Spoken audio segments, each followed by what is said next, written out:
السلام عليكم ورحمة الله تعالى وبركاته. سوف أجعل لكم اليوم فيديو شامل لهذا الجهاز كمبيوتر الذي متعود عليه يأتيه سهل، والذي لم يتعود عليه يأتيه صعب. عندما توقظها صباحا يخرج لك هذا مثل هذا، ثم يخرج لك هذا الجدول. هذا الجدول فيه كل شيء، فيه كيف تبرمج التلسكوب، وكيف تبرمج هذه في الروبوتيك، وكيف تبرمج الأرجل، وكيف تبرمج الروتاسيون، وكيف تبرمج السهم المساعد، وكيف تزيد عدد لفات الكابل.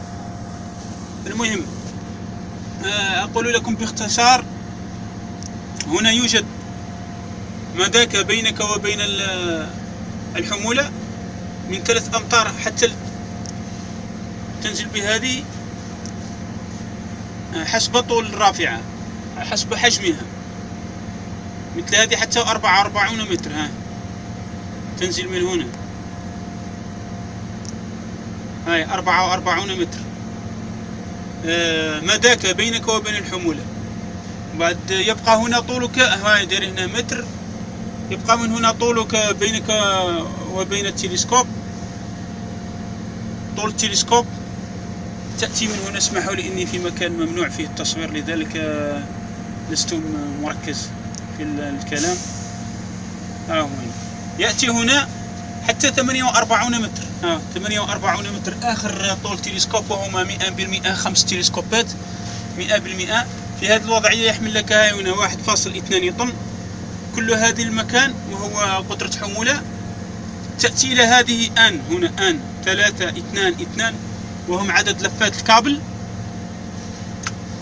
أتيك إلى هنا هذه 27 بين قوسين 53، وهما عدد هذه البرامج تاع التلسكوب. تأتي إلى هنا تجد 3 بين قوسين 3 مع 3 صفحات على 3، وهذه 27 برنامج تاع التلسكوب. كل هذه المكان مخصص بحمولة الرافعة. إذا أردت أن تنزل من هنا، وأردت إذا تذهب من هنا تذهب من هذه الناحية. توجد هنا 100% زائد زائد زائد زائد زائد. هذا معنى أنك عندما تحمل حمولة تستطيع أن تدفعها بالتلسكوب. هذه المعلومة قالها لي أحد الذين دربونا على ليبر. وعندما تجد فيها ناقص مثل هذه ناقص، لا تستطيع أن تدفع الشيء الذي تحمله.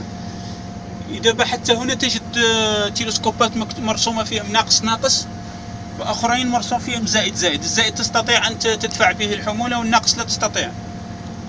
المهم لا أطيل عليكم. يبقى هنا هذا وهو كود. الكود تستطيع أن تستغني عنه، لأنك تستطيع أن تبرمج من هنا. أتيك بأول شيء وهو هذه، وهما الأسهم المساعدة 0 درجة و19 متر، معنى سهمين مساعدين. 20 درجة و10 أمتار سهم واحد مساعد، دائما بالأف 3. هذه 20 متر 20 درجة، هاي درجة و19 متر 40 درجة و10 أمتار سهم مساعد واحد، 40 درجة و19 متر سهمين مساعدين. المهم هنا تأتي إلى هنا وزن مضاد، تبرمجه من هنا. تأتي إلى هنا لكتر، وهم الأعمدة، أعمدة الرافعة. فيها تحت البرنامج، تحت العجلات، فوق العجلات، وربع ونصف، وكلهم. هذه ليست ربع، هذه تحت العجلات، كاينة على العجلات، وهذه 2 تحت العجلات، وهذه 5 متر نصف، وهذه 7 كلهم من العمود إلى العمود. وهذه 8.2، وهو عرضها وطولها. ما بين العرض هذه 7 عرض و8 طول الرافعة من عمود إلى عمود. هذه 8 أمتار، وهذه 7 أمتار العرض والطول. تأتي إلى هنا 0 درجة، معنى ذلك أنك عندما تحمل شيء لا تدور به، و360 درجة تستطيع أن تدور به. وهنا عدد لفات الكوابل. بعد ذلك تجعل اوكي اونتري، تبرمج نفسها وتعطيك معلومات صحيحة في الرفع. إن كذبت عليها هنا تكذب عليك في الحمولة.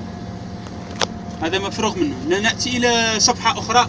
هذا هو برنامج يقولونه بي 0. يأتي هذا بي 1 وهو برنامج العمل.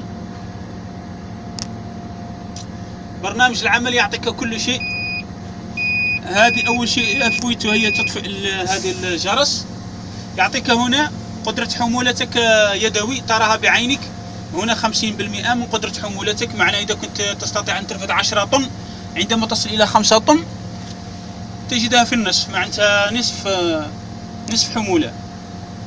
هذه 6.6 وهو طول وزن تلسكوب مع الكابل.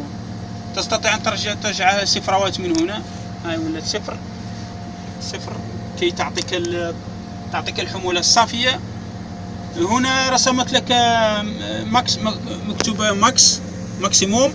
هنا 7.1، معناتها تستطيع أن تحمل في هذه الوضعية.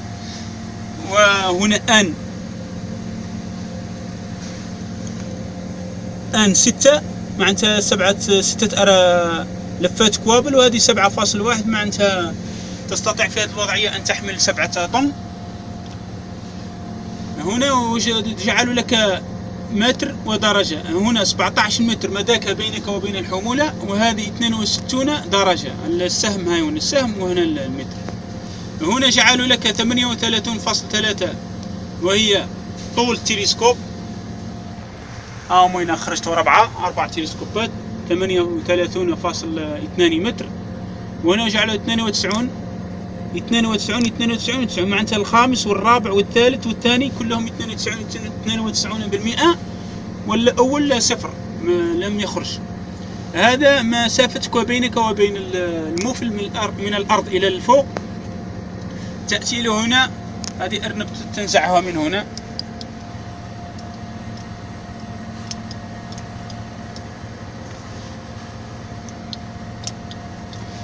تنزعها من هذا.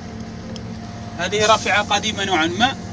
هذه كذلك تصفر لك هذا، تجعلها 0 كي تعرف أنك كم نزلت من الحمولة من الكابل. لا أطيل عليكم لأنك يأتي الفيديو طويل. تأتي إلى هذه بيكات، وهي تعطيك كيف تستطيع أن تخرج الأرجل. هذه نظرة شاملة. هنا الميزان كي تزنها. هذه الصفحة لا تدخل فيها في حالة واحدة فقط. عندما تريد أن تسير بها تدخل كل التلسكوبات وتجعل لاكس روتاسيون. لازم تجعل لاكس روتاسيون، لازم، لكي تثبتها وتكون الأرض مستوية، وتنزل السهم على الأقل 45 درجة. في هذه الوضعية إذا ضغطت هنا ينزل كل الأرجل. عندما تريد أن تنزعم هكذا بالأرقام. في هذه الوضعية لا ينزلون. عندما تريد أن تدخل الأعمدة تستطيع أن تدخل بالواحد وتغير من هنا الأعمدة. المهم هذه الصفحة لا تدخل فيها عندما تكون تعمل، لأن الرافعة مثبتة سوف تسقط نفسك. المهم هذه تخرج تبدل لك هذا. انظر، وهذه تدخل الأعمدة وهذه تخرج، وهذه تصعد الأرجل وهذه تنزل. تبقى هذه بي 5 وهي تبرمج بها التلسكوب كذلك. سهلة جدا. عندما تريد أن تبرمج تدخل هنا، تبرمج هنا، تدخل هنا إلى هذا السهم. ما عليك سوى أن تضغط على هذه، تجعلهم 0 عندما تريد أن تدخلهم، وتجعل هذه من الخلف حتى يذهب هذا السهم. تعرف أنهم دخلوا كلهم، لأن الروبو عندما ينتهي يجب أن تنزع يدك. إن لم ينتهي لم تنزع يدك، لأنها تجعل لك خطأ في التلسكوب، وتخاف أن لا تدخلها أوتوماتيك، تصبح تدخلها مانيال. وعندما تريد أن تخرجهم ما عليك سوى أن تبرمج هكذا، ثم تجعل أونتري وتدفع إلى الأمام. تدفع إلى الأمام حتى يتوقف هذا السهم. وهناك طريقة أخرى تدخل بها من بي 0. هنا تريك قدرة حمولتك فقط، وتوريك كم حملت من حمولة بالنسبة بالمئة. وهنا طول 16.7 قدرة الحمولة. هذه 62 درجة. هذه 17 متر قدرة حمولتك. استغفر الله يا ربي، ليست قدرة حمولة. 17.2 وهي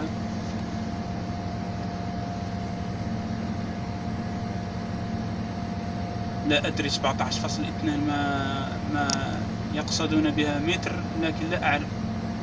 لا أظن أنها المدى، أشكو أنها المدى. سوف أنظر. أظن أنها المدى بينك وبين الحمولة 16 متر. هذه مداك بينك وبين الحمولة، وهذه 62 درجة. يبقى لك في هذه الوضعية إن أردت هذه 94%، وهو الروبو خرج 94%، بقيت له قليل يصل 100%. في هذه الوضعية تستطيع أن إذا توقف لك التلسكوب أوتوماتيكي تستطيع أن تدخله يدوي بهذه الكبسة تاع الزر. هذه تلغي كل هذه، تلغيها من أوتوماتيك مانيال، وتبقى لك هذه. هنا فيها عمل معقد قليل، يجب أن يريك أحد الأصدقاء أو تعمل به لوحدك.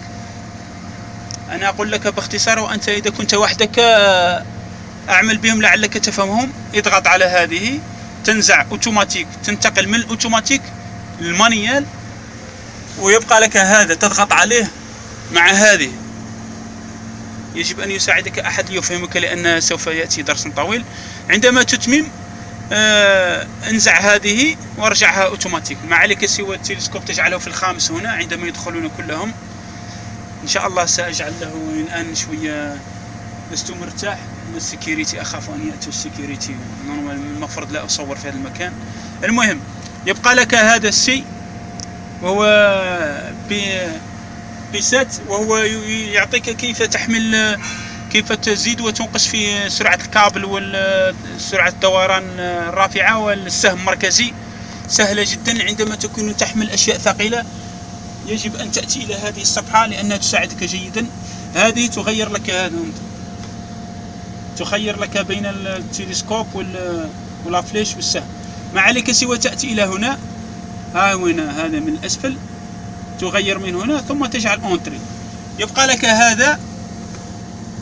هذه انظر هنا، هاك لا يعمل الكابل، كأنك أوقفت التري، تضغط عليه مرة أخرى ينفتح. يستطيع أحد أن يجعل لك تيست، اختبار، يضغط لك هذه ويقول لك اصعد فيها، وعندما لا تعرف أنت تدخلها يقول لك أنك لا تعرف تقود. أنت تأتي إلى هذه السي وتضغط عليها مرة أخرى ينفتح الكابل، تستطيع أن تعمل بها. المهم أعود إلى هذه. عندما تريد أن تعمل في الليل توجد هذه وهذه مع بعض، يتغير هذا، يصبح من الأبيض إلى الأسود، يساعدك في الليل. مرة أخرى هذه وهذه مع بعض. تبقى لك برنامج القيادة، فيه برنامجين، شيفت أفكات، تنتقل مباشرة إلى القيادة، تستطيع أن تقودها من هنا. ها هو هنا، هذا هو مرش إلى الخلف، وهذا مرش إلى الأمام. إذا كانت الرافعة في هذه الوضعية من الخلف تصبح هذه من الأمام وهذه من الخلف، وهذه العجلات الخلفيتين إذا كنت في هذه الوضعية. وإذا كنت في وضعية المعاكسة تصبح هذه الأمامية، وهذه كذلك تغير لك العجلات الخلفية إذا كنت في هذه الوضعية. وإذا كنت من الأمام تغير لك العجلات الأمامية. هذه في الرافعة قديمة 2002.